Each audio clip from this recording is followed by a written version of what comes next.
जय भीम नमो बुद्धाय। आज बी.आर. आंबेडकर साहब 135મી जन्मजयंती निमित्ते सुल्तानपुरना अमरा विस्तारना बाबा साहेब आंबेडकर स्टेच्युए फूल हाथ करी गामनी दरेक गलीमां बधी जगह डीजेना ताले झूमी सरदार वल्लभभाई स्टेच्युए फूलहार करी ग्राम पंचायत खाते फूलहार करी पोलीस स्टेशन खाते फूलहार करी तमाम गाम लोकोनो सरपंचनो सदस्योनो तमामनो साथ सहकार पूरेपूरो रह्यो अने धामधूमथी उजवणी करी।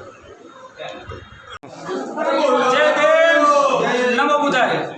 आज डॉक्टर बी.आर. आंबेडकर 135મી जयंती होय अने सुल्तानपुरनो समस्त अनुसूचित जाति समाज धामधूमथी एनी उजवणी करतो होय अमे बधा लोकोए आज बाबा साहेबनी 135મી जन्म जयंती मनावा अमे सुल्तानपुरनी अंदर दलितवासथी मांडी गामनो चोरो बराबर सरदार वल्लभभाई प्रतिमा तेमज पंचायत अथवा पोलीस स्टेशन जो बाबा साहेबना जो फोटो और स्टेच्यू है एने फूल अर्पण करी अने एना बाबा साहेबने सन्मानित करी समस्त अनुसूचित जाति समाज अमे बधा भेगा रही धामधूमथी आज उजवणी करेल छे।